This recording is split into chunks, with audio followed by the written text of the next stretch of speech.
پہ اپنا نصیب آ رہا ہے.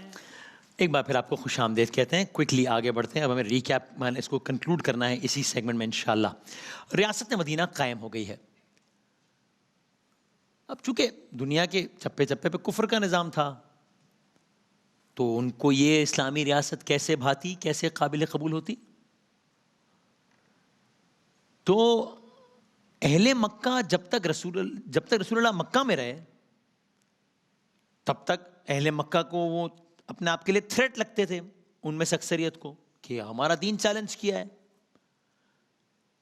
وہ اپنا مشرکانہ کافرانہ نظام سب کو زیادہ ولنریبل سمجھنے لگے. اب ہجرت کے بعد اور خاص طور پر اب جب مدینے کی ریاست قائم ہو گئی ہے تو آپ سوچیں نا مکے کا کیا ماحول ہوگا. بھائی مکے میں کیا یہ نہیں ہو رہا ہوگا کہ وہ سب بات کریں گے, ارے وہ شخص جس نے کل دعویٰ کیا تھا نبوت کا, ارے وہ شخص جس سے ہم کل تک جو خوش ہو رہے تھے کہ اس پر ظلم و ستم کے اتنے پہاڑ ٹوٹے ہیں کہ اس کو ہم نے شہر چھوڑنے پر مجبور کر دیا ہے, ارے اس نے تو اپنی ریاست قائم کر لی ہے. یعنی بظاہر کہہ رہا ہوں, بظاہر ہم نے جس کو رہنے کے لیے شہر کی زمین تنگ کر دی, اس نے اپنی الگ ریاست قائم کر لی ہے. یہ کیا ہو گیا؟ تو اہل مکہ پریشان ہیں, یہ کیا ہو گیا ہے؟ ان کی پریشانیاں ختم نہیں ہوئی. ان کو اب اپنی بقا خطرے میں محسوس ہوئی کہ اب یہ نہ ہو کہ معاملہ پھر ہماری طرف پلٹ کے آ جائے اور پھر ہمیں کوئی مسئلہ ہو جائے, نقصان ہو جائے. یعنی ان کی دانش میں نقصان ظاہر. بہرحال قصہ مختصر یہ کہ اب یہاں سے مختلف جنگوں کا آغاز ہو رہا ہے. کیوں؟ اس لیے کہ اب یہ اسٹیٹ جو ہے, اسٹیٹ آف مدینہ, ریاست مدینہ, یہ کسی کو بھا نہیں رہی ہے, وہاں مکے والوں کو نہیں بھا رہی. سو اب مختلف جنگیں ہو رہی ہیں. میں کوئکلی بس ہم آگے بڑھتے ہیں. یعنی اب قصہ مختصر ہے. پہلا بڑا مارکا 1000 کا لشکر جمع ہوا ہے, گھوڑوں اور اسلحوں سے بھرپور ہے, اور وہ ہے اب وہ جنگ کو تیار ہے.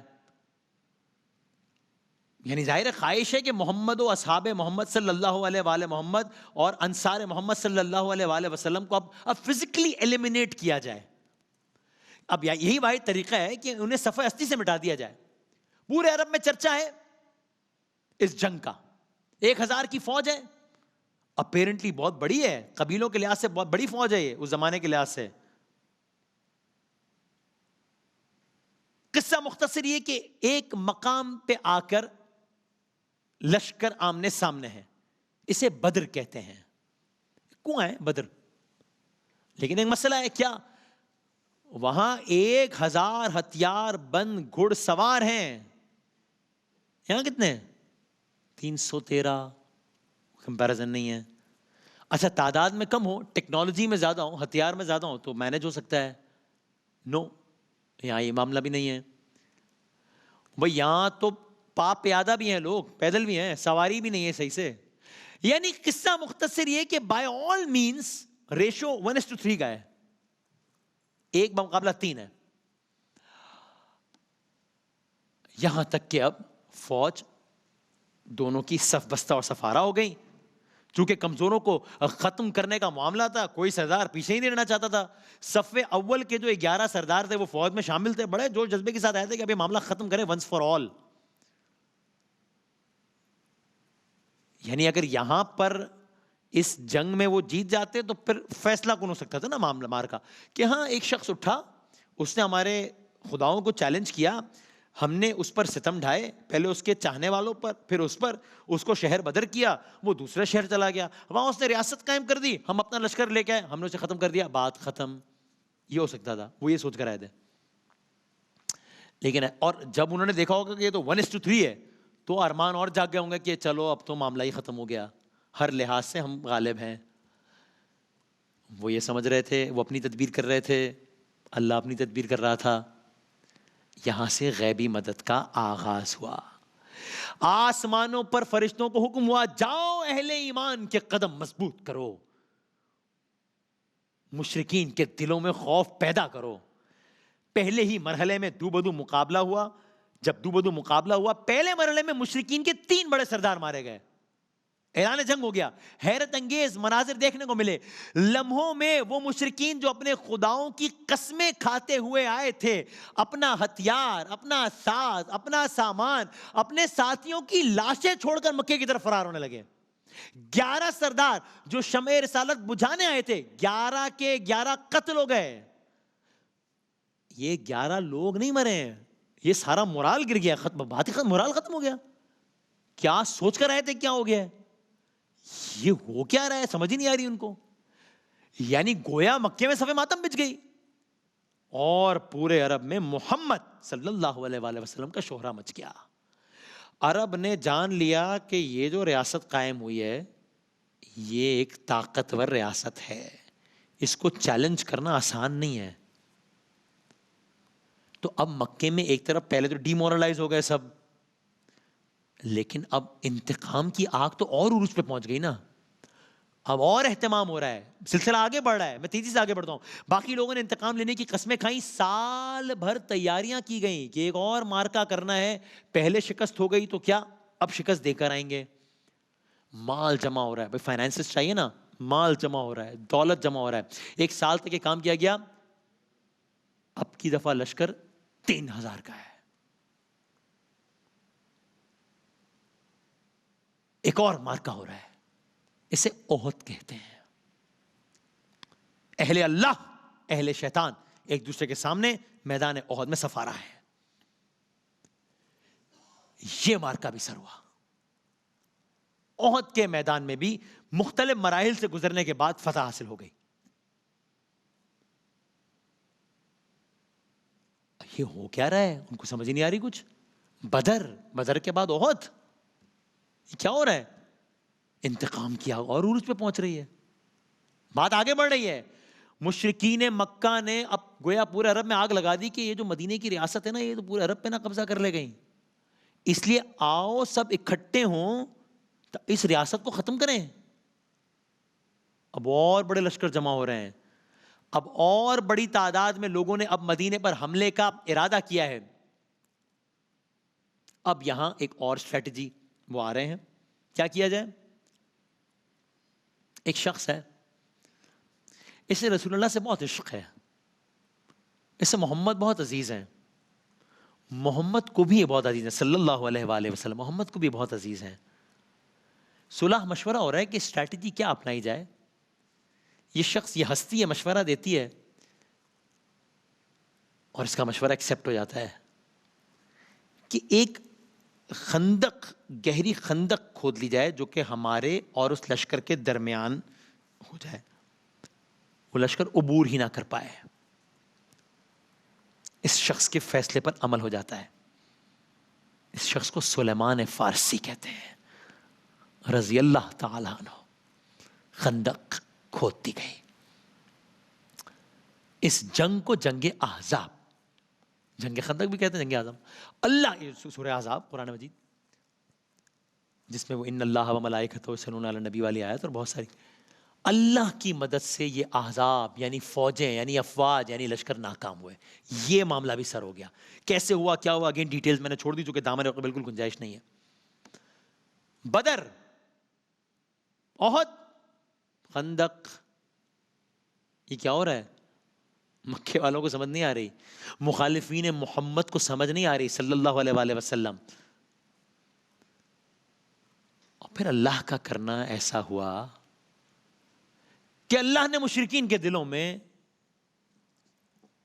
ایک دوسرے کے خلاف نفرت پیدا کر دی. وہ ذرا کچھ آپس کے اختلافات کا شکار ہوئے اور مدینے کے یہودیوں کے درمیان، مشرکین اور مدینے کے یہودیوں کے درمیان ایک سازش ناکام ہوئی. شدید سردی میں اللہ نے ایسی شدید آندھی بھیجی کہ مشرکین کے خیمے، ان کے کھانے کی دیگیں سب الٹ گئے. وہ ناکام اور مایوس ہو کر واپس لوٹ گئے. یہ سارے واقعات بھی ہو گئے. میں ذرا آگے بڑھتا ہوں چونکہ مجھے کنکلوڈ کرنا ہے. اب قصہ مختصر ہے کہ سرکار دو عالم صلی اللہ علیہ وآلہ وسلم نے اب اہل مدینہ سے فرمایا اب کوئی تم پر حملہ نہیں کرے گا، اب کوئی حملہ نہیں کرے گا. بات یہاں ختم ہو گئی؟ نہیں، اب ہم مکے جائیں گے، اب ہم مکہ آزاد کریں گے، اب ہم مکہ فتح کریں گے. آپ ٹرانزیشن پہ غور کر رہے ہیں؟ کل تک بظاہر اس مکے کی گلیاں تنگ تھیں اس ہستی جس کا نام محمد تھا صلی اللہ علیہ وآلہ وسلم. آج یہ ہستی ریاست مدینہ کی سربراہ ہے. اس پر پے در پہ حملے ہوئے جو کہ ناکام بنا دیے گئے. وہ کہہ رہے اب ہم مکے کی طرف جائیں گے. میں آگے بڑھتا ہوں. اگلا سال آیا, رسول اللہ نے عمرے کا ارادہ فرمایا. 1400 اصحاب ساتھ ہیں, احرام باندھا. اللہ جانے کیا منظر ہوگا. ایک ہم ابھی جب دیکھتے ہیں نا, حج ہو رہا ہوتا ہے, عمرہ ہو رہا ہوتا ہے, سب ایک لباس میں ہوتے ہیں, کیسا روح کو ہلا دینے والا منظر ہوتا ہے. وہ منظر کیا ہوگا جب محمد آگے آگے ہوں گے, 1400 اصحاب پیچھے پیچھے ہوں گے اور مکے کی طرف جا رہے ہوں گے مدینے سے نکل کے. یاد رہے, ذہن میں ہے نا, مکے پہ ابھی مشرکین کا قبضہ ہے, مخالفین سرکار دو عالم کا قبضہ ہے. عرب میں خبر پھیل گئی. عربوں کے ہاں یہ دستور تھا کہ کسی کو حج اور عمرے سے نہیں روکتے تھے, کہ کوئی دشمن بھی ہو تو نہیں, حج عمرے سے کیسے روکیں. مشرکین مکہ پریشان ہے. اب وہ کیا کہوں, کیچ 22 سچویشن ہو گئی نا. اگر روکتے ہیں تو اپنے لوگ بھی مخالف ہو جائیں گے کہ بھائی یہ حج اور عمرہ تو ایکسیپشنل کیس ہے, اس پہ کیسے روک رہے ہیں آپ. نہیں روکتے تو وہ یہ سوچ رہے ہیں مکے پہ تو قبضہ ہو جائے گا, ول بی نو ویئر, ہمیں مار دیا جائے گا, بدلہ لیا جائے گا, ختم. ہم نے کیا کیا نہیں کیا اس شخص کے ساتھ, اس ہستی کے ساتھ. ڈیلیگیشنز کا تبادلہ ہوا اور ایک چارٹر پہ سائن ہو گیا. یعنی سائن ہو گیا سے مراد ہے کہ چارٹر پہ اگریمنٹ ہو گیا. انسانی تاریخ کی صلح کا پہلا عظیم الشان معاہدہ کہہ لیں, جسے قرآن نے فتح مبین کہا ہے. قرآن نے اس کی انڈورسمنٹ قرآن سے آئی ہے. اسے صلح حدیبیہ کہتے ہیں. اس اگریمنٹ کے تحت for a decade, for the next 10 years, 10 سال کے لیے اہل مکہ اور اہل مدینہ کے درمیان جنگ بندی ہے, سیز فائر. اگلے 10 سال جنگ نہیں ہے. اور ایک اور چیز طے ہوئی جو کہ مطلب بظاہر انسان کا یہ کیا ہوا, لیکن وہ آقا کی اسٹریٹجی وہ جانے, اور ہم آگے آپ کو پتہ لگے گا کہ کیسے اٹ ورکڈ آؤٹ. اور وہی بات سرکار دو عالم کے بارے میں کہا گیا کہ یہ تو وہی کہتے ہیں جو وہی کہتی ہے, تو جو وہ کہہ رہے ہیں وہ تو اصل میں خداوند تعالیٰ کے احکامات ہی تو ہے. تو طے یہ بھی پایا اس میں کہ ہم اب اگلے سال عمرہ کریں گے. بھئی ابھی تو پاور بھی ہے, ابھی تو ساری جنگیں بھی ہرائی ہیں, روب بھی ہے, دبدبا بھی ہے, وہ بیک فٹ پر ہیں. نہیں, ہم اگلے سال عمرہ کریں گے. اوکے, اس کی بھی بہت سارے واقعات ہیں, میں چھوڑ رہا ہوں جو ابھی. قصہ مختصر یہ کہ مشرکین مکہ نے معاہدہ توڑ دیا. کیسے کیا, اس کی اپنی ڈیٹیلز ہیں. مسلمان اب اتنی قوت حاصل کر چکے تھے کہ وہ بآسانی مکے کو آزاد کروا سکتے تھے, لیکن میرے آقا تو نہیں, خون خرابہ تو نہیں چاہتے تھے نا. اگر یہ خون خرابہ کرنا ہوتا, جب طائف میں وہ بدبخت آپ کے اتنے پتھر برسا رہے تھے کہ آپ کے نالین مبارک خون سے تر ہو گئی, تب فرشتے نے کہا تھا کہ آپ حکم دیں تو ان دونوں پہاڑوں کو آپس میں ملا دیں اور طائف کے لوگ غرق ہو جائیں. ہم نے کہا نہیں یہ نہیں کرنا, تو اب ہی نہیں چاہتے تھے. تو اب آپ نے کیا کیا, آپ نے اپنے طور پہ لوگوں کو جمع کیا اور مکے کی جانب کوچ کرنے کا حکم ارشاد فرمایا. میں سوچتا ہوں کہ مدینے والے یہ سوچتے ہوں گے, اور مدینے والوں نے یہ ٹرانزیشن اپنی آنکھوں سے دیکھی کہ ابھی کل کی بات تھی, بظاہر کچھ سالوں پہلے کی بات تھی, کہ جب اینٹ, ریت, پتھر جمع ہو رہے تھے نبی کی مسجد بنانے کے لیے, چونکہ مکے سے آئے ہیں, آج لوگ جمع ہو رہے ہیں واپس مکہ جانے کے لیے, مکہ فتح کرنے کے لیے. یہ دیکھتے ہی دیکھتے مدینے کے حالات نے کیا پلٹا کھایا ہے, لشکر جمع ہو رہے ہیں. میں نے عرض کیا تھا 1000 کا لشکر بڑا لشکر ہوتا تھا, یہ لشکر 1000 کا نہیں ہے, یہ لشکر 2000 کا نہیں ہے, یہ نفری 3000 کی نہیں ہے, یہ تعداد 5000 کی نہیں ہے. یہ تو آج کل کے زمانے کے حساب سے بڑی تعداد ہو گئی. یہ تعداد 7000 کی نہیں ہے, یہ 10,000 کا لشکر ہے. اس زمانے میں جو صرف ابھی کل 7 سال پہلے 300 کا لشکر تھا, 313 تھا, اور پورے چاہو جلال کے ساتھ محمد مصطفیٰ صلی اللہ علیہ وآلہ وسلم کی لیڈرشپ میں مکے کی طرف روانہ ہو رہا ہے. کیا وہ عالم تھا کہ مکے سے مدینہ آ رہے تھے, آج یہ عالم ہے مدینے سے مکہ جا رہے ہیں. ایک روب ہے, شور ہے, الامان, دہشت ہے, دبدبا ہے, روب ہے, لشکر میں ولولہ ہے. اتنی دہشت ہے کہ سامنے کسی کو مقابلہ کرنے کی ہمت نہیں ہوئی. یعنی یہ نہیں ہوا کہ اچھا اب آ رہے ہیں تو پھر ہم بھی نمٹ نہیں. اب یہ نہیں ہوا. Gone are the days. یہ لشکر سرکار دو عالم کی قیادت میں 3 راستوں سے مکہ مکرمہ میں داخل ہوا. داخل ہوتے ہی اعلان ہوا. کیا اعلان ہونا چاہیے؟ بزرگ تو جانتے ہیں, بچوں کے لیے عرض کر رہا ہوں. کیا اعلان ہونا چاہیے؟ یہ ہونا چاہیے نا کہ ہاں آج ہے بدلے کا دن. تم نے اللہ کے رسول پر پتھر برسائے, آج تم پر پتھر برسائے جائیں گے. تم نے بلال کو گرم ریتی پہ لٹایا, آج تمہیں ریتی پہ لٹایا جائے گا. تم نے عمار یاسر کے والدین کو شہید کیا, آج تمہیں مارا جائے گا. تم نے اس کی گردن اتاری, آج تمہاری گردن اتاری جائے گی. یہ ہونا چاہیے تھا نا. اگر یہ کرتے تو بھی کوئی ظلم تو نہ ہوتا نا بھائی. جس نے یہ کیا تو اس کے ساتھ اس کو اگر اس کے انجام تک پہنچایا جاتا تو یہ اعلان ہونا چاہیے تھا نا. آج تو طاقت بھی ہے, آج بجا لے, کوئی چیلنج تو کرے. اور کل کیا کچھ نہیں کیا ان لوگوں نے, تو کیا ہے یہ اعلان ہونا چاہیے تھا نا. اعلان اس سے کچھ مختلف تھا, لیکن میں نے غلط کہا. اعلان اس سے بہت مختلف تھا. میں نے پھر غلط کہا. اعلان اس کے برعکس تھا. کسی کے خلاف کوئی کاروائی نہیں کی جائے گی جب تک کہ وہ خود جنگ نہ کرے. یہ محمد مصطفیٰ اس ہستی کا نام ہے. یہ صرف نعتیہ اشعار نہیں ہے, ستم سہتے تو ہے لیکن ستم ڈھایا نہیں. یہ ثابت کیا ہے بھائی, کوئی انتقام نہیں. کیا کرنا ہے؟ پہلا کام خانہ کعبہ کو بتوں کی نجاست سے پاک کرنا ہے. ایک دن میں 313 بت توڑے گئے. وہی بلال رضی اللہ تعالی عنہ جس کو مکے کی گلیوں میں بدترین اذیت دی جاتی تھی, اسی نے ایک فاتح بن کر اسی مکہ میں خانہ کعبہ کی چھت پہ چڑھ کر اذان دیا ہے, اللہ کی کبریائی کا اعلان کیا ہے. مکہ فتح ہو گیا, حرم شرک سے پاک ہو گیا. خانہ کعبہ کے دروازے ہمیشہ ہمیشہ کے لیے مشرکین کے لیے بند کر دیے گئے. تمام عرب نے جان لیا کہ مسلمانوں کو شکست دینا ممکن نہیں ہے. اہل ایمان کے ساتھ ان کا رب ہے.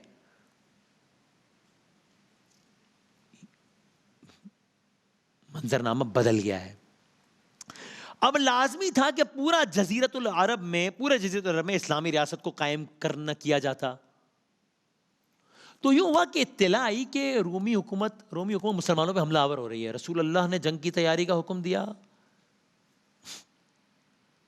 آپ کو یاد ہے پہلا باقاعدہ مارکا, اسے بدر کہتے تھے, اس میں تعداد کتنی تھی؟ 313. پھر بات آگے بڑھتی گئی, تعداد بڑھتی گئی, یہاں تک کہ جب فتح مکہ ہوا تو 10,000 کا لشکر ہو گیا, اب 30,000 کا ہو گیا. 30,000 جن کی منزل 1 مہینہ دور کی مسافت پر تبوک تھی. آپ سوچیں جب 30,000 کا لشکر نبی کی قیادت میں 1 مہینے کا سفر کرے گا تو کس کی ضرورت ہوگی مقابلہ کر سکے؟ جہاں سے گزرے وہاں سے انسان قبائلی سرداروں اور طاقتوروں جباروں کی غلامی سے آزاد ہوتے چلے گئے.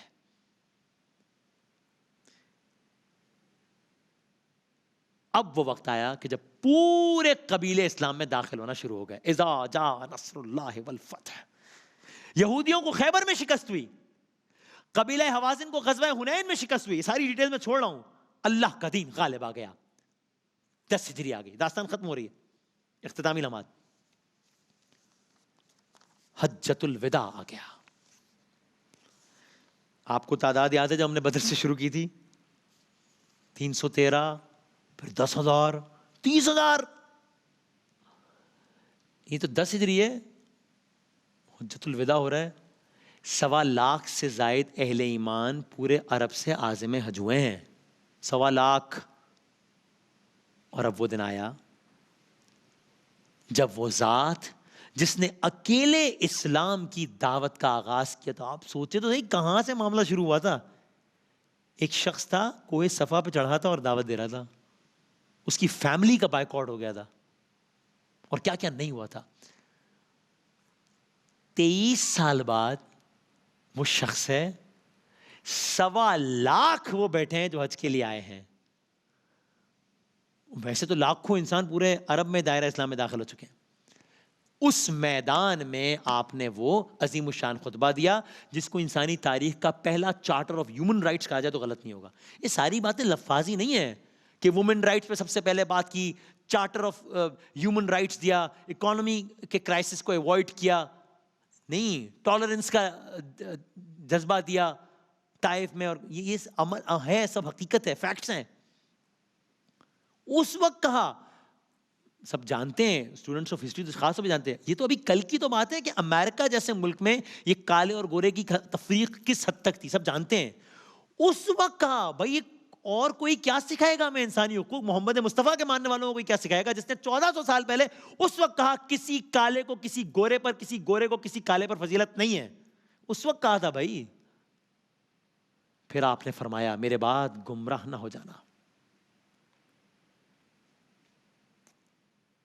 بس انسانی تاریخ میں بڑے بڑے انقلابات آئے ہیں.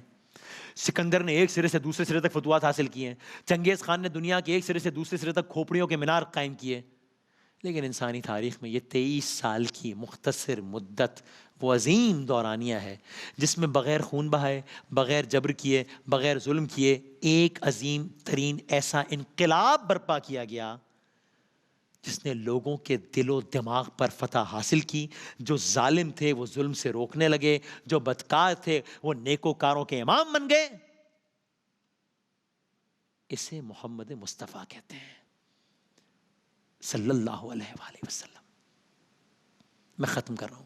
سلام اس پر کہ جس نے بے کسوں کی دستگیری کی, سلام اس پر کہ جس نے بادشاہی میں فقیری کی, سلام اس پر کہ اسرار محبت جس نے سمجھائے, سلام اس پر کہ جس نے زخم کھا کر پھول برسائے, سلام اس پر جو امت کے لیے راتوں کو روتا تھا, سلام اس پر جو فرش خاک پہ جاڑے میں سوتا تھا, سلام اس پر کہ جس کی سادگی درس بصیرت ہے, سلام اس پر کہ جس کی ذات فخر آدمیت ہے, سلام اس پر کہ جس نے فضل کے موتی بکھیرے ہیں, سلام اس پر بروں کو جس نے فرمایا یہ میرے ہیں, سلام اس پر کہ جس کی چاند تاروں نے گواہی دی, سلام اس پر کہ جس کی سنگ پاروں نے گواہی دی, درود اس پر کہ جس کا تذکرہ عین عبادت ہے, درود اس پر کہ جس کی زندگی رحمت ہی رحمت ہے, درود اس پر کہ جو تھا صدر محفل پاک بازوں میں, درود اس پر کہ جس کا نام لیتے ہیں نمازوں میں, درود اس پر مکین گنبد خضرا جسے کہیے, درود اس پر شب معراج کا دولہا جسے کہیے,